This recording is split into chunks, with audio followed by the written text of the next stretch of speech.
एक बार की बात है। एक लड़का था, उसका नाम सबल था, जो नगर में रहता था।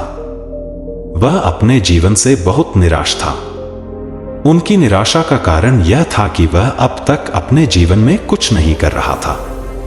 उसके माता पिता उसे ताने मारते थे कि आपके सभी मित्र कुछ न कुछ कर रहे हैं, लेकिन आप अभी भी घर बैठे हैं। दोस्तों के बीच भी अक्सर उनका मजाक उड़ाया जाता था। वह कहीं जाता तो लोग उससे पूछते कि आप क्या कर रहे हैं। उसे यह बताने में भी शर्म आ रही थी। वह कुछ नहीं कर रहा था। धीरे धीरे उसने रिश्तेदारों से मिलना जुलना कम कर दिया और लोगों से मिलना भी बंद कर दिया। वह ज्यादातर समय घर पर ही रहता है। वह अकेला रोता है और भगवान को कोसता है और अपनी किस्मत को दोष देता है। अब उसे अपना जीवन बोझ लगने लगा था।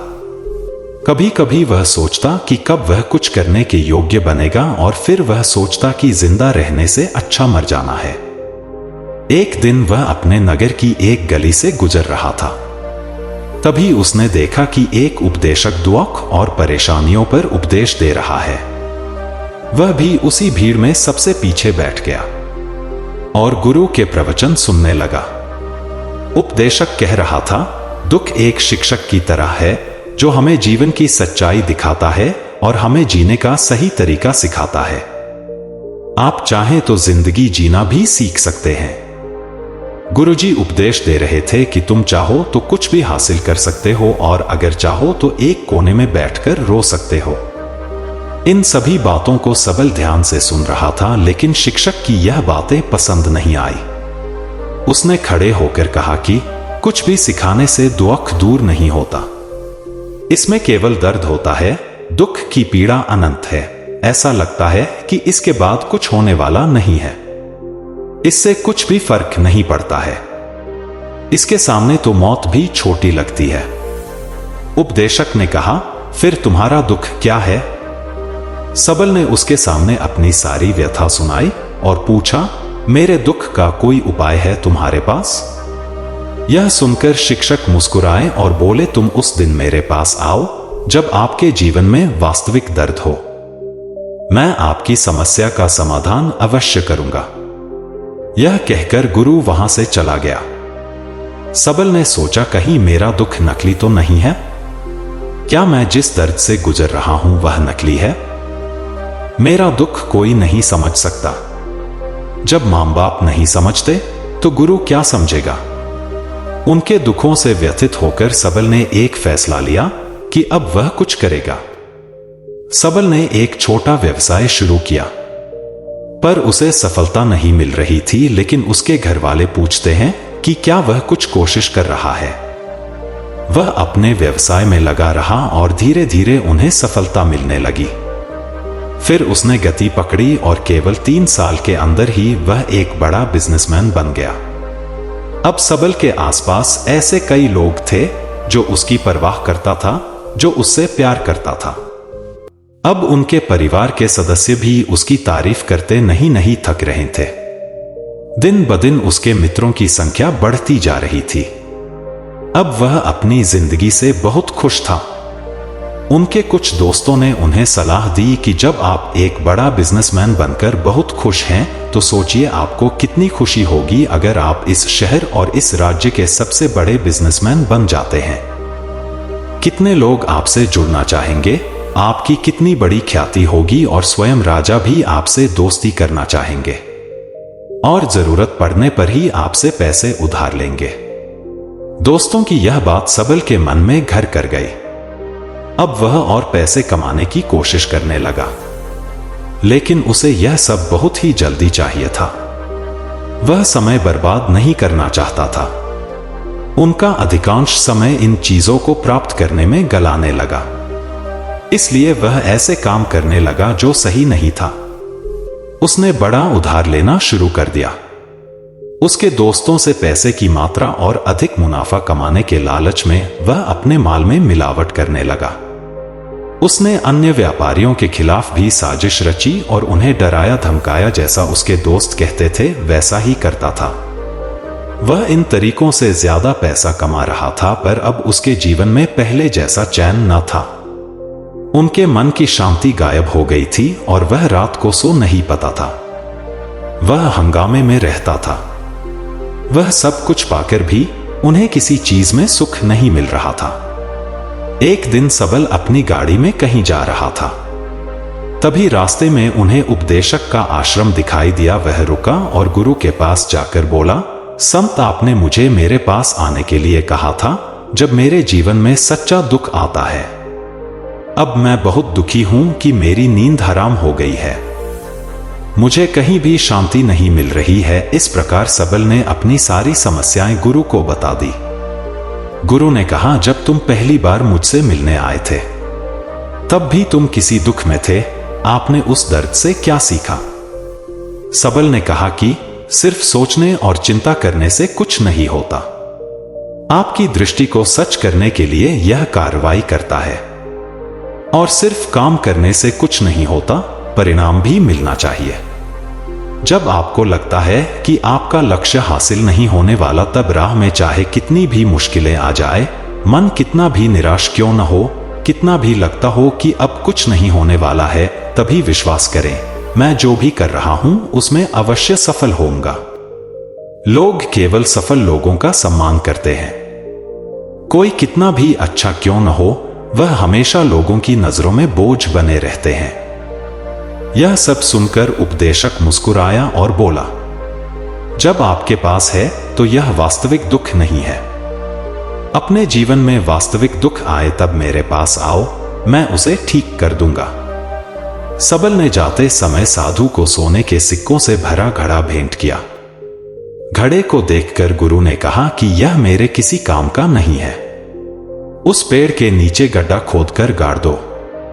सबल ने घड़े को पेड़ के नीचे दबा दिया, जैसा कि गुरु ने बताया, और वहां से चला गया। कुछ दिनों से कारोबार ठीक चल रहा था, लेकिन व्यापार के गलत तरीके के कारण धीरे धीरे उसे व्यापार में घाटा होने लगा।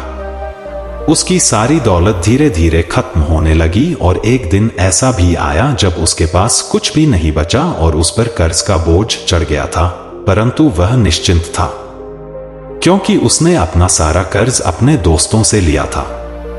उसने सोचा कि उसके दोस्त बुरे वक्त में उनके साथ खड़े रहेंगे, लेकिन ऐसा कुछ नहीं हुआ।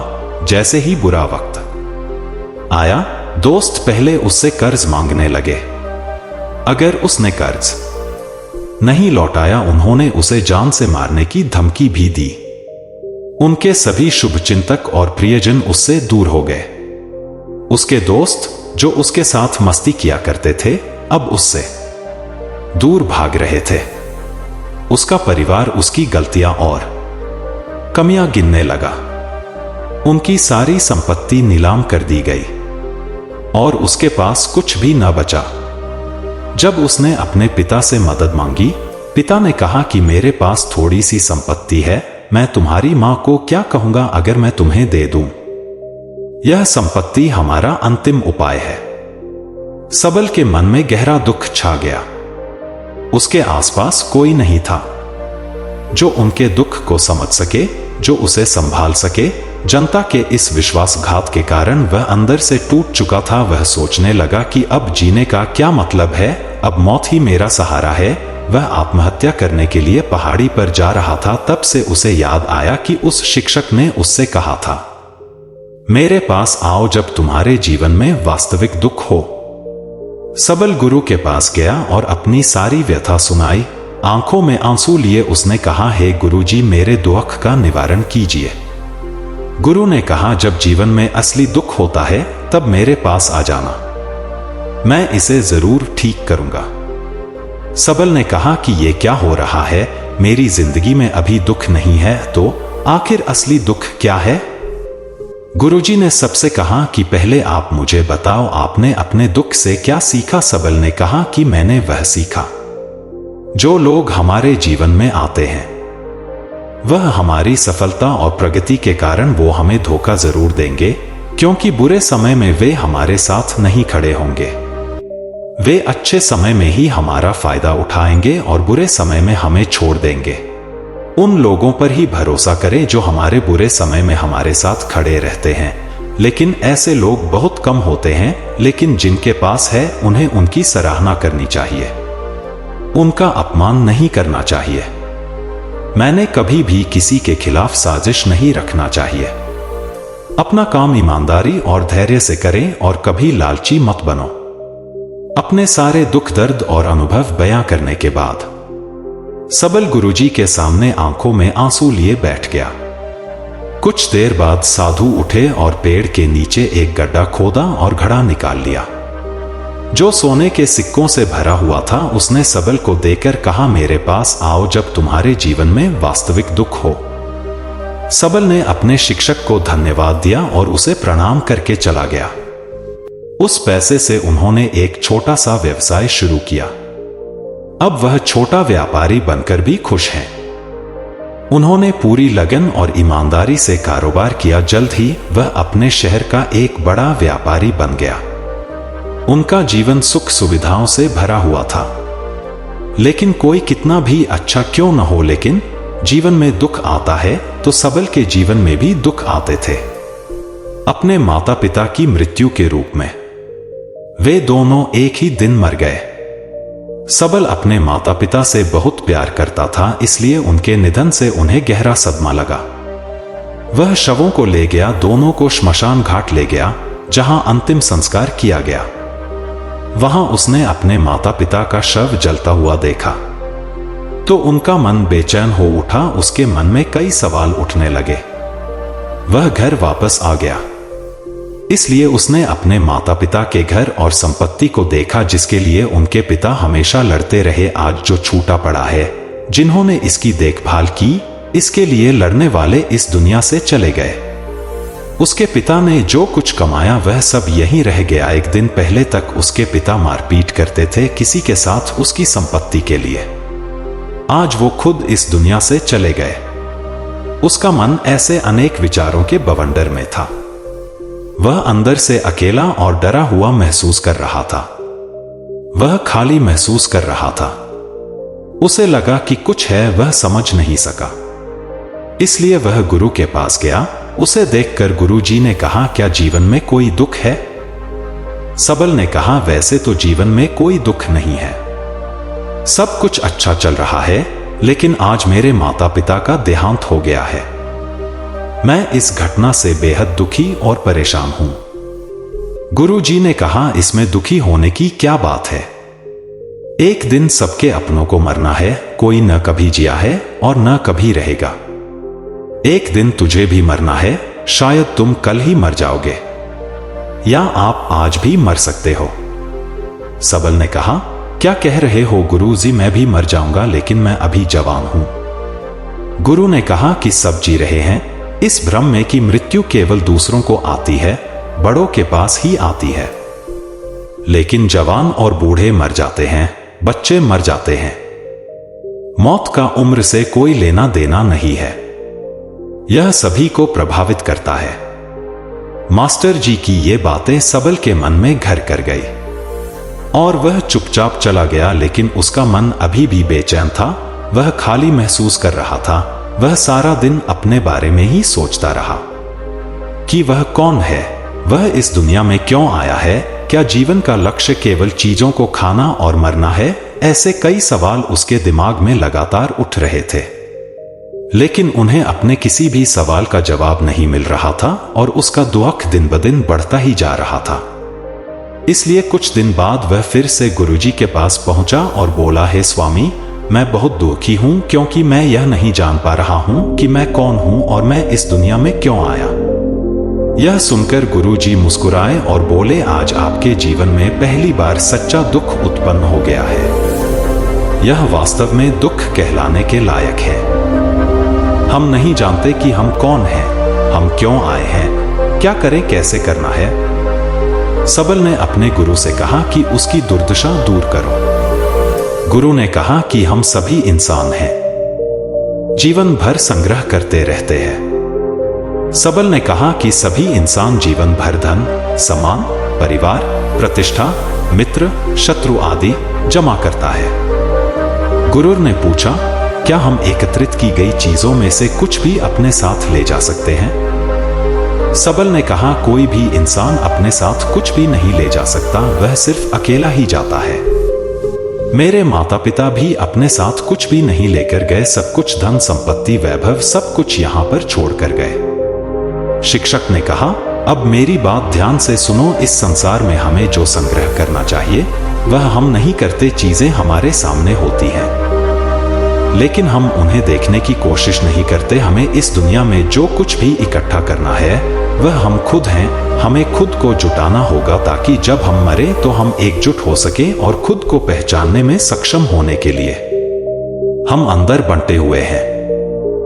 हम प्यार, नफरत, गुस्सा, ईर्ष्या में बंटे हुए हैं। क्रूरता, धन, स्थिति, प्रतिष्ठा, सम्मान, पहचान, धर्म, जाति, सैकड़ों हजारों ऐसी चीजों और इच्छाओं में हम विभाजित हैं और टुकड़ों में जीवन जी रहे हैं। इस विभाजन के कारण हमारी चेतना कभी एक नहीं हो सकती।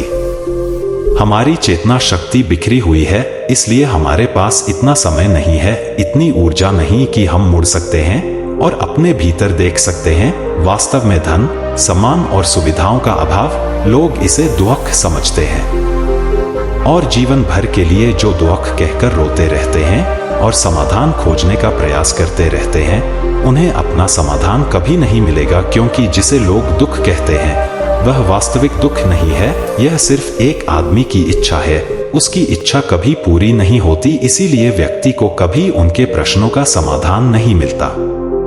इसलिए इन सब से परे, यदि आप अपने दुखों का अंतिम समाधान चाहते हैं तो सबसे पहले खुद को समेटो। इस दुनिया से अपनी ऊर्जा वापस ले लो और इकट्ठा करो। अपने आप पर ध्यान केंद्रित करो, स्वयं पर ध्यान दो। अपने मृत्यु से पहले अपने आप को जानने की कोशिश करो, बिखरो मत। सबल ने कहा, तो गुरुजी, क्या हम इस संसार को छोड़ दें? हमारी सभी इच्छाओं को मार देना चाहिए, किसी से प्रेम नहीं करना चाहिए, धन संग्रह नहीं करना चाहिए, सम्मान की आशा छोड़ देनी चाहिए। शिक्षक ने कहा कि भावनाओं और इच्छाओं ऐसे बिखरे हुए मनुष्य में से निकल आओ। जैसे कोई पत्थर पहाड़ से गिरे जिस पर पर्वत का कोई वश नहीं है सिवाय देखने के, परेशान होना और कुछ खोना, वैसे ही बिखरे हुए मनुष्य की इच्छाएं बेकाबू और दर्दनाक हैं। उसका अनियंत्रित मन इच्छा करता रहता है और कल्पना करता रहता है और यह दुख देता है। लेकिन जब एक व्यक्ति अपने मन को एकत्र करता है तो वह जो कुछ भी करता है वह उसके नियंत्रण में होता है। फिर उसकी इच्छा से इच्छाएं भी उत्पन्न होती हैं। सबल ने कहा कि आपने मेरे असली दुख का समाधान कर दिया। आपका बहुत बहुत धन्यवाद। अब से मैं खुद को समेटने, खुद को तराशने की कोशिश करूंगा। गुरुजी ने कहा कि मानव शरीर में बहुत ऊर्जा और शक्ति है, लेकिन यह फालतू के कामों में बंटा हुआ है, बेकार की बातों में लगा हुआ है। यह एक बहुत ही शक्तिशाली मशीन की तरह है। एक बच्चे के हाथ में रखा जा रहा है और वह बिना सोचे समझे अपनी शक्ति बर्बाद कर रहा है और बिना किसी नियंत्रण के। इसीलिए इस शक्ति पर ध्यान दें, अपनी चेतना, और इसे इकट्ठा करें। सबल को अपने प्रश्नों का उत्तर मिल गया। उसने अपने गुरु का शुक्रिया अदा किया और चुपचाप चला गया। दोस्तों, उम्मीद है आपको यह कहानी पसंद आई होगी। अगर आपको यह कहानी पसंद आई हो तो अपने दोस्तों और परिवार के साथ जरूर शेयर करें। आपका कीमती समय देने के लिए धन्यवाद।